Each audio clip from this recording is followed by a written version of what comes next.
developing relationships is about relationships. You establish a relationship, you build on that relationship, you're in communication. It's all about, for me, with companies that are doing services, it's about telling our story, who we are and what we do. And once we establish the basics, we establish who we are, then we can start to just find where our synergies are, where our relationship can intersect. And so, for us in Washington, it's about talking, it's about spending time with each other, it's about understanding who we are. And then once we've got that going, then it really is, it's a natural thing. We look for the points of connection, the points where we are together. And then using that, we can really establish ways that we can connect. And once that connection is made, it's self-sustaining. It's not about, we have to pay for this or pay for that. It's about, we know who we are, they know who we are, and then we build on those kind of things. So in Washington, it's about relationships. You say establish a relationship, it's you have a relationship. Once you have that relationship, it's really an exciting, powerful thing that really sustains on its own. For me, I've been in correctional industries for 30 years, and it's always been about the core of correctional industries is work. We're unique in corrections because we run, businesses, we run factories, but the core of that experience for an offender is about going to work. It's about getting up and going to work every day. And when you do that, that starts to establish for them a routine and work is at the heart of it. I like to work, and if you like to work and go to work and you understand what work is all about, you're giving something of yourself and you're getting something back. You're getting respect, you're getting a sense of self-worth. So for me, correctional industries has always been at the core a work program. We're not an education program. We're not we teach, we coach, we instruct. But at the core of that, you're accomplishing something. So you're working. And I think that people that begin to understand what the value of work is really begin to, understand the value of themselves. So the three factors, we're looking for three factors at the core of that. Three factors are accountability, responsibility, and then self-worth for me. Because once the offender begins to enter that world, and we create an environment where they can do that, okay? They can start to understand who they are, then, through work. And work is valuable. So, I go back to thinking about, the core value of correctional industries, and it's always been the difference that we provide is a work experience. And, it's simple. You come to work, you establish yourself, you begin to understand who you are, what you're bringing to the table, if you will.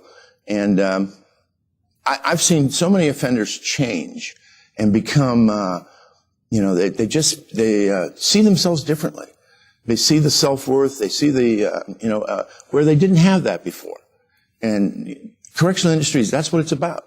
It's about providing that environment for a person to grow and understand. I had a guy one time, he said to me, hey, this guy over there, he's not doing anything. Why am I working so hard? And I said, well, you look in the mirror every day. Who do you see? And what is that person that you see? And he said, oh, well, now I understand. It's about me. It's about my values and what I bring. It's not about anybody else.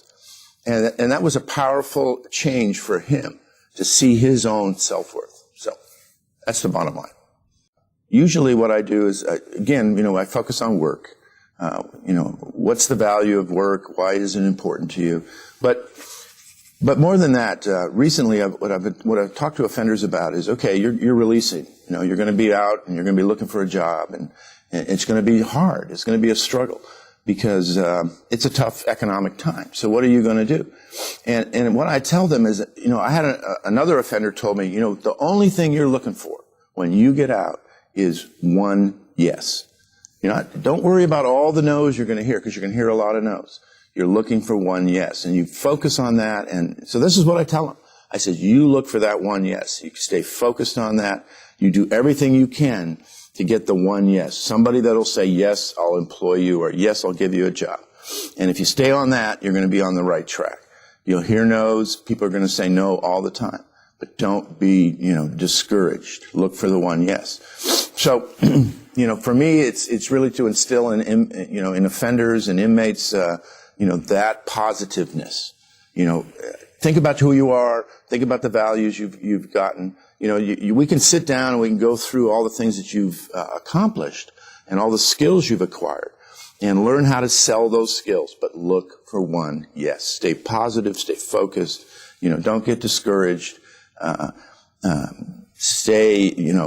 You're different. You've changed. Focus on those things. Focus on the positive. And if you do, you'll be successful. People look for people that have that kind of an attitude. So, for me, I think my role now is more of a cheerleader for offenders.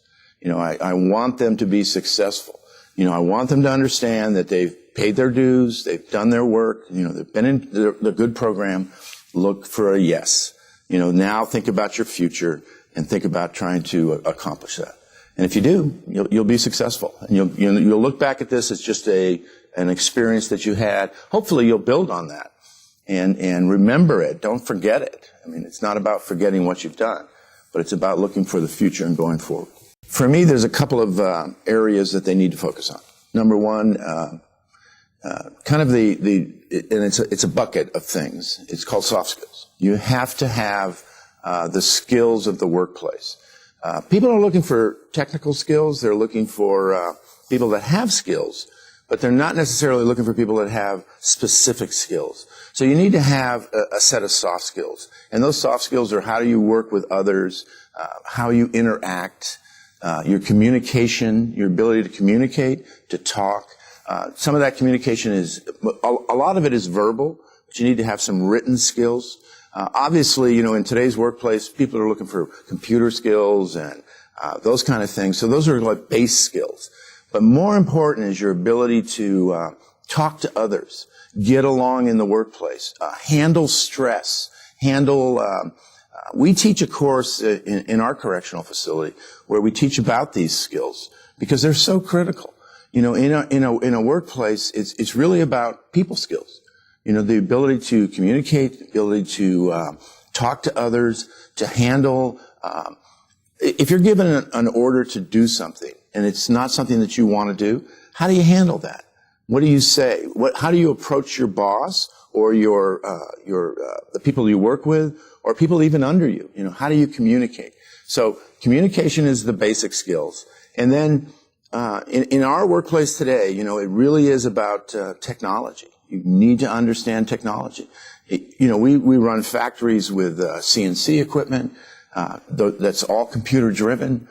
So those kind of skills are kind of the core skills. But at the top of that, it's always been communication and the ability to get along in the workplace. If you come into an interview and you possess those types of skills, that's what an employer is looking for. They can teach you everything else. They can teach you the day-to-day things you're going to need to know. But let's say you work in a warehouse and you're coming in and you drive a forklift. Having a forklift certification, that's good. But, what they're going to ask you is how do you interact in the workplace? How do you talk to people? What is your attitude? And if you've got a good, positive attitude, you can communicate well, you're going to do fine. You're going to do better than somebody that has a whole list of certificates. It really is about communication. So, I really focus on that with the offenders. And I say, you've got to establish that. You've got to confront yourself. You've got to think about your own attitudes that you have. And then how are those working for you? Do you stop and think? How are your attitudes preventing you from being successful? And if you challenge that and begin to focus on those kind of things, learn how to communicate, learn how to be a team player in an organization. And what are those skills? You're going to be successful. And employers are going to, they're going to want you to be part of the team. So you asked for three. So communication is the first. Attitude is the second. And then having the desire to acquire skills. And you're going to demonstrate that through, what kind of skills you've acquired.